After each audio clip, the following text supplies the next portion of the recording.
ኤክሰርሳይዝ 3.3 አንደኛ ዲተርማይን ኢፍ the quantities in each pair of ratio are proportional የተሰጡን ፔሮች አሉና ፕሮፖርሽናል መሆናቸውን አሳዩ ነው የሚለው እና ደግሞ ኤክስፕሌን አድርጉ ይላል።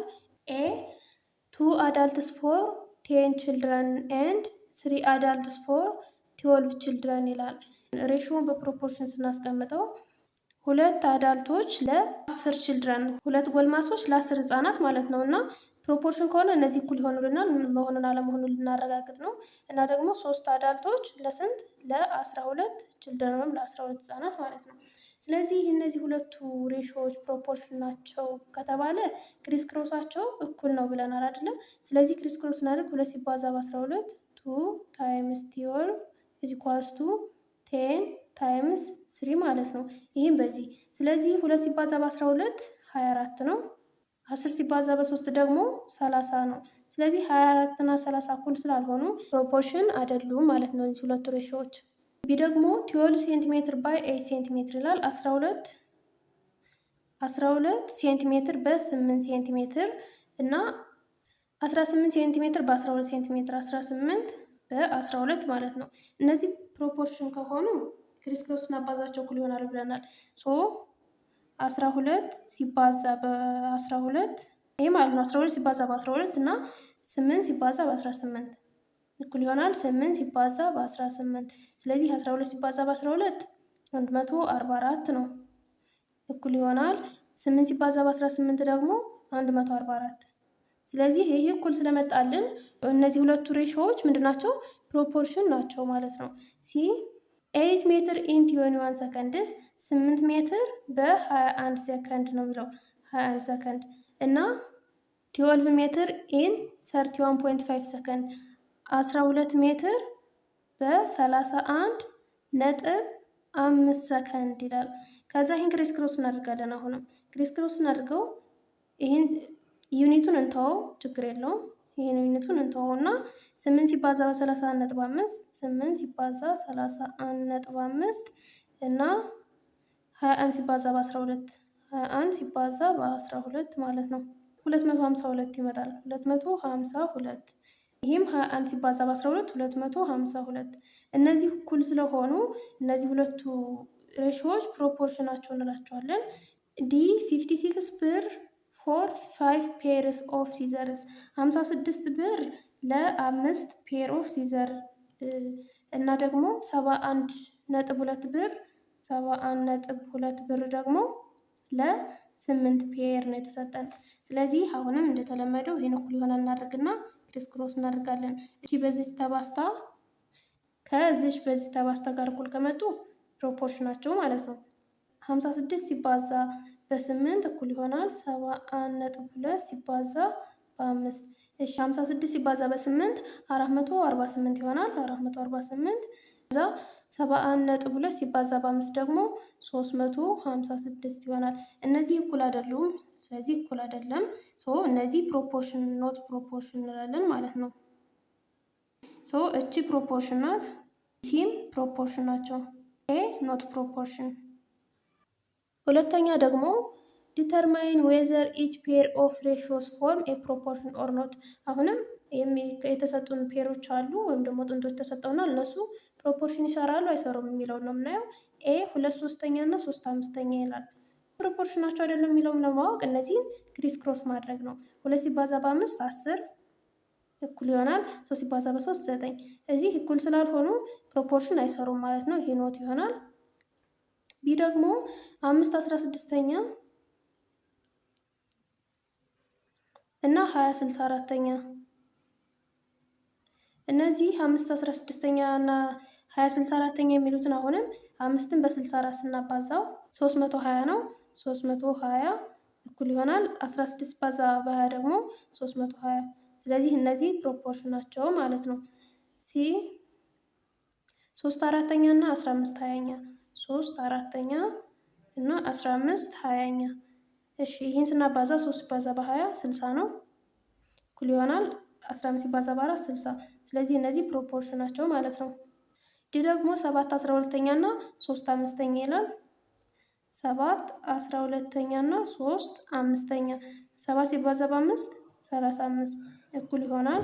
እኩል ካልሆነ በኋላ እንደዚህ እናደርግበታለን። 12 ሲባዛ በ3 36። እነዚህ እኩል አይደሉም ኖት ማለት ነው። ሶስተኛ ደግሞ ፋይንድ ዘ አንናውን ተርም ኢን ኢች ኦፍ ዘ ፎሎዊንግ ይላል። አንናውን ተርም ወይም ደግሞ ሚስ የተደረገ አለ እሱን ፈልጉ ነው የሚለው። ሶስተኛ ኤ ዋይ ኦቨር 133 ኢዝ ኢኳልስ ቱ 3/7 ይላል። ፕሮፖርሽን ከሆኑ የመጀመሪያው ሬሾ እና ሁለተኛው ሬሾ እኩል ናቸው ብለናል። እኩል ከሆኑ ደግሞ ሚስ የተደረገውን ለመፈለግ ይህን ክሪስ ክሮስ ማድረግ ማለት ነው። ክሪስ ክሮስ ስናደርግ ዋይ ሲባዛ በ7 7 ዋይ እኩል ይሆናል 133 ሲባዛ በ3 399 ይሆናል። 399 ከዛ የዋይን ዋጋ ነው አይደል? ዋይ ስለሆነ ሚስ የተደረገው የዋይን ዋጋ ነው የምፈልገው ሲካፈል ለ7 ወይም ብቻውን ለማስቀረት ሲካፈል ለ7 ከዛ ይሄ በዚህ ተጣፍቶ ዋይ ኢኳልስ ቱ 399 ሲካፈል ለ7 ማለት 399 ለ7 ስታካፍሉ 39 ለ7 5 ጊዜ 5 ጊዜ 7 35 4 9 49 ለ7 7 ማለት ነው። ሚስ የተደረገችው ወይም ደግሞ የዋይ ቫሊዩ 57 ናት ማለት ነው። ቢ ደግሞ 0.2 ሶስተኛ እኩል ይሆናል 3/ዲ ነው። ዲ ነው ሚስ የተደረገች ወይም ደግሞ የምንፈልጋት ዋጋ የዲን ዋጋ ነው። ይህንም ክሪስ ክሮስ እናደርጋለን። ይህ ሲባዛ በዚህ 0.2 ዲ ይሆናል እኩል ይሆናል 3 ሲባዛ በ3 9 ከዛ ሲካፈል 0.2 ሲካፈል 0.2 ከዛ ይህ በዚህ ተጣፍቶ ዲ እኩል ይሆናል 9 ሲካፈል 0.2 ማለት በነጥብ ከተቀመጠልን ከነጥብ በኋላ አንድ ዲጂት ስላለች ይህንም ሲባዛ በ10 10ኛ እናደርግ እችን ሙሉ ቁጥር ለማድረግ ማለት ነው። ከዛ ይህ 90 0.2 ሲባዛ በ10 ሁለተኛ ማለት ነው። 90 ሲካፈል ለ2 ስንት ነው? 45 45 የዲ ዋጋ 45 ይሆንልናል ማለት ነው። ሲ ደግሞ 3/n is equals to 2.7/18 ይላል። አሁንም ይህን ክሪስ ክሮስ ማድረግ ነው። 18 ሲባዛ በ3 54 ነው። 54 እኩል ይሆናል ኤን ሲባዛ 2.7 2.7 ኤን ከዛ ይህን ቦታ እናቀያይራቸው። ኤን በፊት እናምጣትና 2.7 ኤን እኩል ይሆናል 54 ማለት ነው። ቦታ ስናቀያይራቸው ችግር የለውም። ከዛ ሲካፈል 2.7 ሲካፈል 2.7 አድርገን ኤን ኢዝ ኢኳልስ ቱ 54/2.7 ይላል። ይሄ በነጥብ ስለተቀመጠልን ለማካፈል እንዲመችን በ10/10ኛ እናባዙ። በ10/10ኛ ምክንያቱም እችን ነጥብ ለማጥፋት ማለት ነው። ስንት ይሆናል? 540 27ኛ ይሆንልናል። 540 ሲካፈል ለ27 ደግሞ ኤን ኢዝ ኢኳልስ ቱ 20 ማለት ነው 20 ይሆንልናል። ስለዚህ 20ኛ እኩል ይሆናል 2.7 18ኛ ማለት ነው። ዲ ደግሞ 2/6 ኢዝ ኢኳልስ ቱ 5/h ይላል። አሁንም ክሪስ ክሮስ እናደርጋለን። 2 ሲባዛ በኤች 2h ኢዝ ኢኳልስ ቱ 6 ጊዜ 5 30 ከዛ ሲካፈል ለ2 ሲካፈል ለ2 ኤች እኩል ይሆናል 15 ይሆንልናል። ኢ 4/11ኛ እኩል ይሆናል A/132ኛ ይላል። ስለዚህ ይህን ክሪስ ክሮስ እናደርጋለን። 11 ሲባዛ በኤ 11ኤ ማለት ነው እኩል ይሆናል 132 ሲባዛ በ4 ከዛ 11ኤ እኩል ይሆናል 132 ሲባዛ በ4 528 ነው። ከዛ ኤን ብቻዋን ለማስቀረት ሲካፈል 11 ሲካፈል 11 ኤ ኢዝ ኢኳልስ ቱ 528 ሲካፈል 11 48 ይሆናል ማለት ነው። ኤፍ 6/k ኢዝ ኢኳልስ ቱ 24/28 ይላል። አሁንም እንደተለመደው ይሄን ክሪስ ክሮስ አድርገን እናባዛለን። ኬ ሲባዛ በ24 24 ኬ እኩል ይሆናል 6 ሲባዛ በ28 168 ከዛ ሲካፈል ለ24 ሲካፈል ለ24 እናደርጋለን። 24 በ24 ተጣፍቶ ኬ እኩል ይሆናል 168 ሲካፈል ለ24 7 ማለት ነው። ስለዚህ የኬ ዋጋ 7 ናት ማለት ነው። ይህን ስንጽፈው 6 7ኛ እኩል ይሆናል 24 28ኛ። ይህን ለማረጋገጥ እኩል መሆናቸውን ብናቃልለው ለምሳሌ በ4 ብናቃልለው ይህን 24 ሲካፈል 4 6 ነው። 28 ሲካፈል 4 ደግሞ 7 ነው። ስለዚህ 6 7ኛ ሰጠን ማለት ነው። ጂ ደግሞ 10 ሬሾ ኬ ኢዝ ኢኳልስ ቱ 2.5 ሬሾ 4 ይላል። በሬሾ ሲቀመጥ ኦቨር ማለት ነው አይደለ? 10/k ኢዝ ኢኳልስ ቱ 2.5 4ኛ ማለት ነው። ስለዚህ ይህን ክሪስ ክሮስ እናደርግ 2.5 ኬ እኩል ይሆናል 10 ሲባዛ በ4 40 ከዛ ሲካፈል 2.5 ሲካፈል ለ2.5 ኬ እኩል ይሆናል 40 ሲካፈል ለ2.5 16 ይሆናል ማለት ነው። ኤች 18 ሬሾ 4 ኢዝ ኢኳልስ ቱ ዋይ ሬሾ 8 ይላል። ሬሾ ሲባል 18 4ኛ እኩል ይሆናል ዋይ ኦቨር 8 ማለት ነው። 4 ሲባዛ ዋይ 4 ዋይ ነው እኩል ይሆናል 18 ሲባዛ በ8 144 ነው። ከዛ ሲካፈል ለ4 ሲካፈል ለ4 እናደርጋለን። ዋይ ኢዝ ኢኳልስ ቱ 144 ሲካፈል ለ4 36 ይሆንልናል ማለት ነው። አራተኛ ፋይንድ ደ ፎርዝ ፕሮፖርሽናል ተርም ቱ ደ ፎሎዊንግ ይላል። ኤ 15 12 35 ተሰጥቶናል። ስለዚህ 3 ተሰጥተውናል። ፎርዝ ፕሮፖርሽን ማለት አራተኛው ፕሮፖርሽን ማለት ነው። አራተኛው ኤክስ ብለን ብንወስደው እዚህ ይህ ማለት 15 ለ12 15 ሬሾ 12 እኩል ይሆናል 35 ሬሾ ኤክስ ነው ማለት ነው። አራተኛው ማለት የመጨረሻዋን 3 ተሰጠውናል። አራተኛውን ፈልጉ ነው የሚለው። እንደዚህ ካደረግን በኋላ 15 ሬሾ ማለት ኦቨር 12 እኩል ይሆናል 35 ኦቨር ኤክስ ማለት ነው። ስለዚህ እንግዲህ ክሮስ እናድርገው 15 ኤክስ እዚ ኳልስቱ 35 ሲባዛ በ12 ይሆናል።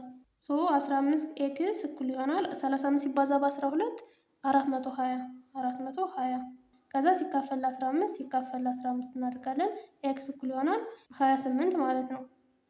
የኤክስ ዋጋ ወይም ደግሞ አራተኛው ፕሮፖርሽን ስንት ናት? 28 ናት ማለት ነው።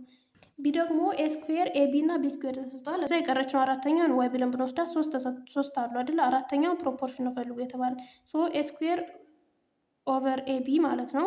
ኤ ስኩዌር ኦቨር ኤ ቢ ኢኳልስ ቱ ቢ ስኩዌር ኦቨር ዋይ ብለን እንወስዳለን።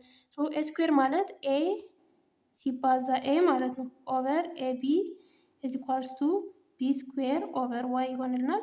ከዛ ኤ ሲባዛ በኤ ሲካፈል ለኤ ቢ ማለት አንዷ ኤ በአንዷ ኤ ትጠፋና ኤ ኦቨር ቢ ኢኳልስ ቱ ቢ ስኩዌር ኦቨር ዋይ ይሆንልናል። ከዛ ምንድን ነው የዋይን ዋጋ ነው የምንፈልገው አይደል? ክሪስ ክሮስ እናደርጋለን። ዋይ ሲባዛ በኤ ኤ ዋይ እኩል ይሆናል ቢ ስኩዌር ሲባዛ ቢ ማለት ቢ ስኩዌር ታይምስ ቢ ማለት ነው። ስለዚህ ኤ ዋይ እኩል ይሆናል ቢ 3 ይሆንልናል። ከዛ ዋይን ብቻዋን ለማስቀረት ሲካፈል ለኤ ሲካፈል ለኤ አድርገን ዋይ ኢኳልስ ቱ ቢ ዘ ፓወር ኦፍ 3 ኦቨር ኤ ይሆንልናል ማለት ነው። የቀረችው አራተኛው ፕሮፖርሽን ቢ 3 ኦቨር ኤ ትሆንልናለች ማለት ነው። አምስተኛ ኤማን ሴቭስ ብር 48.60 ኢን 9 ዴይዝ። ሰውየው 48.60 ብር በስንት ቀን ማለት ነው? በ9 ቀን ቆጠበ። ሃው ማች ዊል ሂ ሴቭ ኢን 30 ዴይዝ ኢፍ ሂ ሴቭስ ኢኳል አማውንት ኢን ኦል ዴይዝ ይላል። ሰውየው አሁን በ30 ቀን ምን ያህል ይቆጥባል ነው የተባለው። ላይ መጀመሪያ ሬሾችን በላይ የጻፍናት ወይም ደግሞ ለአላዩዋ የብሩ መጠን ናት። አሁንም የተጠየቅነው የብሩ መጠን ስለሆነ ኤክስ ኦቨር 30 ማለት ነው። እዚህ ታች ላይ የብሩ መጠን ካስቀመጥን ይህም የብሩ መጠን ታች ላይ ነው ማስቀመጥ ያለብን ማለት ነው። ስለዚህ በየቀኑ ተመሳሳይ እኩል የሆነ ብር ቢቆጥብ ምን ያህል ይሆናል ነው የሚለው። ይህም እንደተለመደው ክሪስ ክሮስ አድርገን ነው የምንሰራው።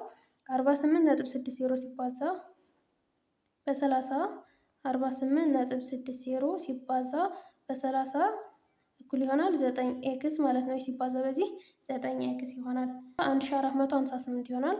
1458 እኩል ይሆናል 9 ኤክስ። ከዛ ሲካፈል ለ9 ሲካፈል ለ9 ከዛ ይህ በዚህ ተጣፍቶ ኤክስ እኩል ይሆናል 1458 ለ9 ስታካፍሉት 160 ይሆናል። ስለዚህ በወር 160 ብር ይቆጥባል ማለት ነው ሰውየው። ስድስተኛ ኃይሌ ገብረስላሴ ካን ራን 1200 ሜትር ኢን 240 ሰከንድ። ኃይሌ ገብረስላሴ 1200 ሜትር በ240 ሰከንድ ሮጠ ነው የሚለው። 1200 ሜትር በስንት በ240 ሰከንድ። እታች የጻፍነው ሰከንድ ነው፣ ላይ የጻፍነው ደግሞ ሜትሩን ነው። ከዛ ደግሞ ምን ይላል? ኢፍ ሂ ራንስ አት ዘ ሴም ሬት በተመሳሳይ ፍጥነት ቢሮጥ እና ሃው መኒ ሰከንድስ ዊል ኢት ቴክ ሂም ቱ ራን ኤ 3000 ሜትር ሬስ 3000 ሜትር ለመሮጥ ምን ያህል ሰከንድ ይፈጅበታል ነው የሚለው። ላይ ርዝመቱን ስለጻፍን አሁን ርዝመቱን ላይ ነው የምንጽፈው 3000 ሜትር እዛ የሰከንዱን ምን ያህል ሰከንድ ነው የሚለው ስለ ኤክስ እንላለን። እዚህ ክሪስ ክሮስ በምናደርግበት ጊዜ ይህን ዩኒቱን እንተዋዋለን፣ ይህን ማለት ነው። ከዛ ይህን ክሪስ ክሮስ ስናደርግ 1200 ሲባዛ በኤክስ 1200 ኤክስ እኩል ይሆናል 3000 ሲባዛ በ240 ማለት ነው። ከዛ 1200 ኤክስ እዚህ ኳልስቱ 3000 ሲባዛ በ240 720 ሺህ ይሆንልናል። 720 ሺህ። ከዛ ኤክስን ብቻዋን ለማስቀረት ሲካፈል 1200 ሲካፈል ለ1200 እናደርጋለን። ከዛ በዚህ ይጣፋና ኤክስ እዚህ ኳልስቱ እቺ 20 በዚህ 20 ትጣፋለች። 7200 ሲካፈል ለ12 ስንት ይሆናል? 600 ይሆናል ማለት ነው። 600። ስለዚህ 1200 ሜትር በ240 ሰከንድ ከሄደ 3000 ሜትር ደግሞ በ600 ሰከንድ ይሄዳል ማለት ነው። 600 ሰከንድ ይሆናል። 7ኛ አሲዩም ዛት ኤቭሪዋን ወርክስ አት ሴም ሬት፣ እያንዳንዱ ሰው በተመሳሳይ ሬት ወይም ደግሞ እኩል እየሰሩ ነው እንበልና ሃው ሎንግ ዊል 20 ሜን ቴክስ ቱ ዱ ኤ ወርክ አት 10 ሜን ካንዱ ኢን 16 ዴይ ነው የሚለው። 10 ሰዎች በ16 ቀን የሚሰሩትን ስራ 20 ሰዎች በስንት ቀን ይሰሩታል ነው የሚለው። ሞር ሜን ኢዝ ኢኳልስ ቱ ለስ ዴይ ነው የሚሆነው። ምክንያቱም ብዙ ሰዎች ከሆኑ በትንሽ ቀን ይጨርሱታል። ይህን ስንረዳው ብዙ ሰዎች ከሆኑ በትንሽ ቀን ይጨርሱታል፣ ትንሽ ሰዎች ከሆኑ ደግሞ በብዙ ቀን ነው የሚጨርሱት። ምክንያቱም የስራ ቀንና የሰው ብዛት ኢንቨርስ ሪሌሽን ስላላቸው ማለት ነው። ስለዚህ ሰዎቹ ብዙ ከሆኑ ትንሽ ቀን ነው የሚወስዱት። እንደዚህ አይነት ኢንቨርስ ሪሌሽን ካላቸው ደግሞ ሁለቱ ኳንቲቲዎች ነምበር ኦፍ ሜን ታይምስ ዴይዝ ኢዝ ኢኳልስ ቱ ኮንስታንት ይሆናል ማለት ነው። የሰው ብዛት ሲባዛ በቀኑ አንድ ኮንስታንት ቁጥር ነው የሚሆነው ማለት ነው። ስለዚህ 10 ሰዎች በ16 ቀን ከጨረሱት 20 ሰዎች በምን ያህል ቀን ይጨርሱታል የሚለውን ነው የምናየው። እንደዛ ከሆነ ኮንስታንት ይመጣልናል ከተባለ 10 ሲባዛ በ16 ማለት ነምበር ኦፍ ሜን ሲባዛ በዴይ ማለት ነው፣ የመጀመሪያው ሬሹ። ስለዚህ 10 ሲባዛ በ16 ኢዝ ኢኳልስ ቱ ምን ይሆናል? 20 ሲባዛ በኤክስ ወይም ደግሞ አሁንም የሌላኛው የሰዎች ብዛትና ሌላኛው ቀን ማለት ነው 20 ኤክስ ማለት ነው። ከዛ ሲካፈል ለ20 ሲካፈል ለ20 እናደርጋለን። ይሄን 10 ሲባዛ በ6 160 ነው። 160 ሲካፈል ለ20 ማለት ነው። ከዛ ይሄን በዚህ አጣፍተን 16 ሲካፈል ለ2 8 ማለት ነው። ስለዚህ 20 ሰዎች በ8 ቀን መጨረስ ይችላሉ ማለት ነው ይህን ስራ። እንደዚህ በሚሰጥ ጊዜ ምንድነው ኢንቨርስ ሪሌሽን ነው ያላቸው፣ ዳይሬክት ሳይሆን ኢንቨርስ ነው ያላቸው። 8ኛ there are 2 teachers for 57 students at a certain middle school። ከትምህርት ቤቱ 2 መምህራን ለስንት ተማሪዎች አሉ? ለ57 ተማሪዎች አሉ። 2 ለ57 ማለት ነው። if there are 855 students how many teachers are at the school ይላል። አሁን የተማሪዎች ብዛት ታች ስላለ አሁን የመምህራን ብዛት ስንት ነው የሚለው ኤክስ እንላለን ስላላወቅ ነው። ምክንያቱም እዚህ ላይ የጻፍነው የመምህራን ብዛት ነው፣ ታች ደግሞ የተማሪዎች ብዛት ስለሆነ እዛ የተማሪዎች ብዛት ስንት ቢሆን ነው የሚለው 855 ቢሆን ነው የሚለው። ስለዚህ ይህን ክሪስ ክሮስ እናደርጋለን። ስለዚህ 57 ሲባዛ በኤክስ 57 ኤክስ እኩል ይሆናል 855 ሲባዛ በ2 1710 ማለት ነው። 1710 ሲካፈል ለ57 ሲካፈል ለ57 እናደርጋለን። ኤክስ ኢዝ ኢኳልስ ቱ 1710 ሲካፈል ለ57 30 ይሆንልናል ማለት ነው። ስለዚህ 30 ቲቸርስ ነው የሚኖሩት በትምህርት ቤቱ 855 ተማሪዎች ካሉ 30 ቲቸርስ ይሆናል ማለት ነው። ስለዚህ በዚህ መልኩ ይሰራል። 9ኛ ኢፍ ኤ ስኬል ኦፍ ኤ ሰርቴን ማፕ ኢዝ 2 to 1 ሚሊዮን ይላል። ካርታ ስኬሉ 2 ለ1 ሚሊዮንኛ ነው ብንል ኦን ዚስ ማፕ ኤ ስትሬት ኢዝ 4 ሴንቲሜትር ሎንግ። በዚህ ማፑ ላይ ወይም ደግሞ ካርታው ላይ ስትሬቱ ወይም መንገዱ 4 ሴንቲሜትር ነው የሚለው። 4 ሴንቲሜትር ርዝመት አለው። ምኑ ላይ? ወረቀት ላይ ወይም ደግሞ ካርታ ላይ ነው 4 ሴንቲሜትር ያለው። ዋት ኢዝ ዘ ሌንግዝ ኦፍ ዘ ስትሬት ኦን ዘ አክቹዋል ላንድ ይላል። የስትሬት ወይም ደግሞ የመንገዱ ርዝመት በመሬት ላይ ምን ያህል ነው የሚለው። ከዛ 2 ኤክስ ማለት ነው። አሁን እዚህ ጋር መጀመሪያ ስኬሉ ሲሰጠን ይህ ምን ማለት ነው?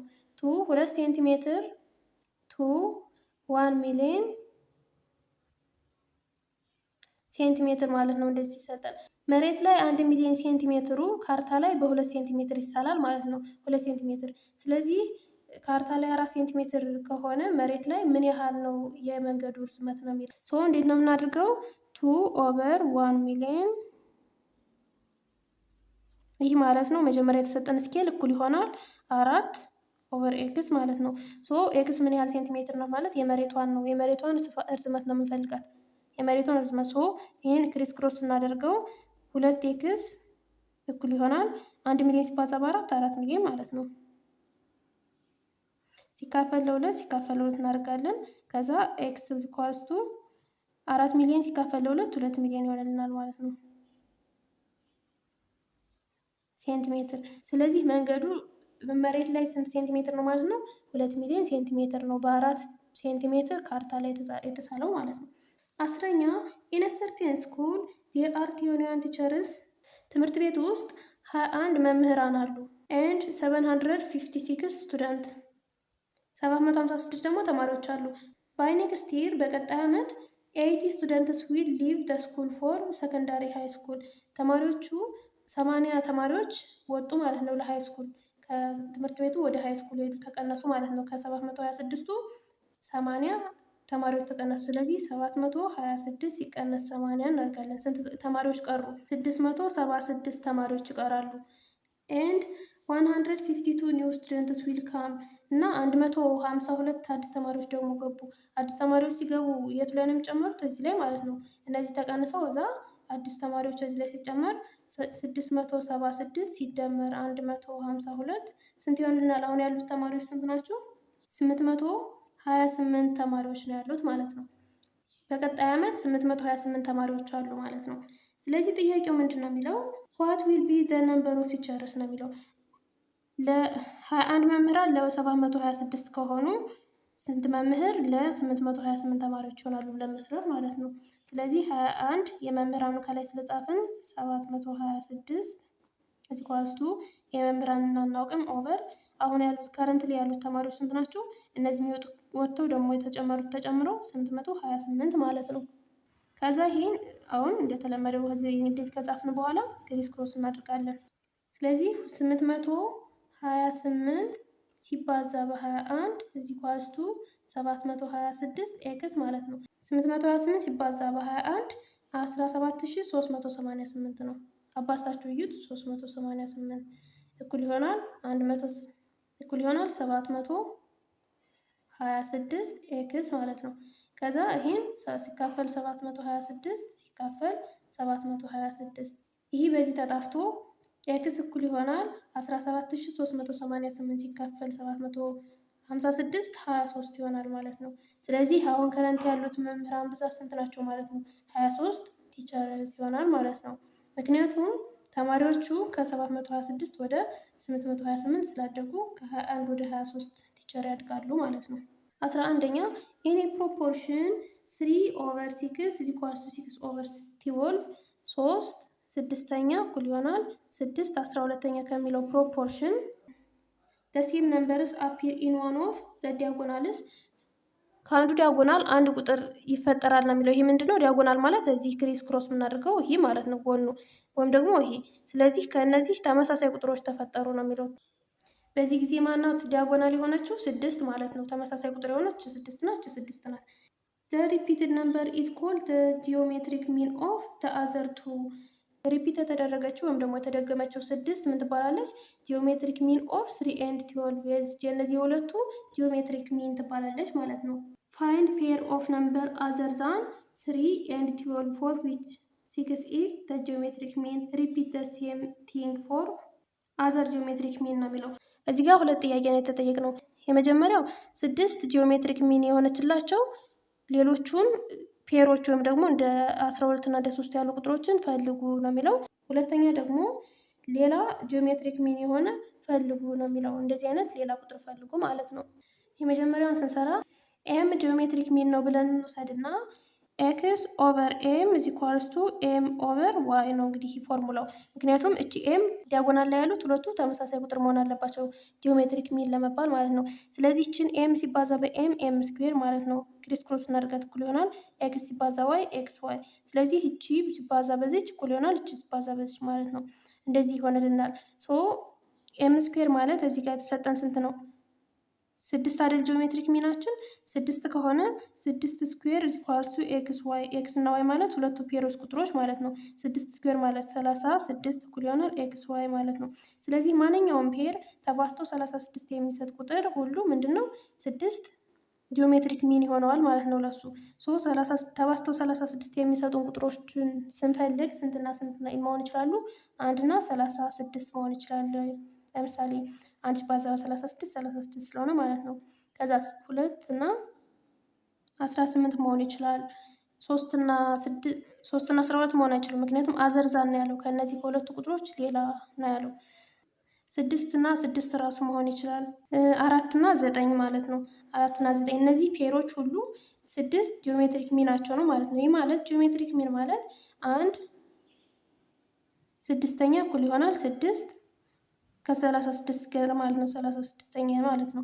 ስለዚህ ይህን ስናባዛው 6 ባዛ 36 ነው እኩል ይሆናል 6 ባዛ 36 ሲባዛ በ1 36 ይሆንልናል ማለት ነው። ስለዚህ እነዚህ ፔሮች 1 ለ36 2 18 6 እና 6 4 እና 9 ይሆኑልናል ማለት ነው። ሌላኛው ደግሞ ጂኦሜትሪክ ሚኑ ሌላ ቁጥር ሲሆን ነው የሚለው። ለምሳሌ 10 ሲሆን ብንል ጂኦሜትሪክ ሚን 10 ሆነ ማለት ኤክስ ኦቨር 10 እዚ ኳስቱ 10 ኦቨር ዋይ ማለት ነው። ሶ ጂኦሜትሪክ ሚን እንግዲህ ዲያጎናል ላይ ያሉት ሁለቱ ቁጥሮች አንዷ ናት ብለናል። ስለዚህ ይህን ክሪስ ክሮስ ስናደርገው ኤክስ ዋይ ኳስቱ 100 ማለት ነው። ስለዚህ እቺ ኤክስ እና ዋይን ፔሮችን ስንፈልግ ተባዝተው 100 የሚመጡ ቁጥሮችን ነው የምንፈልገው። ተባዝተው 100 የሚመጡ ቁጥሮች ደግሞ ለምሳሌ 1 እና 100 ሊሆን ይችላል። 1 ሲባዛ በ100 ማለት ነው። 2 እና 50 ሊሆን ይችላል። 4 እና 25 ሊሆን ይችላል። 5 እና 20 ሊሆን ይችላል። እና ሁሉም ተባዝተው 100 ለሚሰጡን ቁጥሮች 10 ጂኦሜትሪክ ሚን ናት ማለት ነው። ለምሳሌ ደግሞ ጂኦሜትሪክ ሚኑ 8 ብለን ብንወስደው 8 ጂኦሜትሪክ ሚን ናት ብለን ብንወስድ ይህ ማለት ኤክስ ኦቨር 8 እኩል ይሆናል 8 ኦቨር ዋይ ማለት ነው። ስለዚህ እንደዚህ ክሪስ ክሮስ እናድርገው ኤክስ እና ዋይ ተባዝተው ስንት የሚሰጥ ማለት ነው? 64 ማለት ነው። ስለዚህ ተባዝተው 64 ለሚሰጡን ለሁሉም ፔሮች 8 ጂኦሜትሪክ ሚን ትሆናለች ማለት ነው። ይህ ማለት ተባዝተው 64 የሚሰጡን 1 እና 64 2 እና 32 16 እና 4 መሆን ይችላል። እና ተባዝተው 64 የሚሰጡን ሁሉም ፔሮች 8 ጂኦሜትሪክ ሚን ትሆናለች ማለት ነው። ለምሳሌ 7 ጂኦሜትሪክ ሚን ናት ብንል 7 ማለት ኤክስ ኦቨር 7 ኢዝ ኢኳልስ ቱ 7 ኦቨር ዋይ ማለት ነው። ስለዚህ ክሪስ ክሮስ እናድርገው 7 ሲባዛ በ7 49 እኩል ይሆናል ኤክስ ታይምስ ዋይ ማለት ነው። እነዚህ ኤክስ እና ዋይ የሚባሉ ሁለት ቁጥሮች ተባዝተው 49 ይሰጣሉ። ስለዚህ ፔሮቹ እነማን ናቸው ማለት ነው? እነዚህ ሁሉም እነዚህ አሁን እነዚህ የዘረዘርናቸው ምንድን ናቸው? ፔርስ ናቸው። ማን እነዚህ ቁጥሮች ጂኦሜትሪክ ሚን የሆኑላቸው ማለት ነው። አሁን 7 ጂኦሜትሪክ ሚን ልትሆንላቸው የምትችለው ማናት? 1 እና 49 1 ሲባዛ በ49 ማለት ነው። ይህ የሚሰጠን ማለት ነው። ከዛ 7 እና 7 መሆን ይችላሉ ነው። እና ሌሎችም ቁጥሮች ካሉ በነጥብ ቢቀመጡ ችግር የለውም። ተባዝተው 49 የሚሰጡ ሁለት ቁጥሮች ፔር የሆኑት ማለት ነው 7 ጂኦሜትሪክ ሚን ትሆንላቸዋለች ማለት ነው። እና ጂኦሜትሪክ ሚን አሰራሩ ይሄንን ይመስላል። የዛሬ ኤክሰርሳይሳችን ይሄንን ይመስላል። ሰብስክራይብ ካላደረጋችሁ ሰብስክራይብ አድርጉ። አብራችን ስለቆያችሁ አመሰግናለሁ። ሰላም ቆዩ።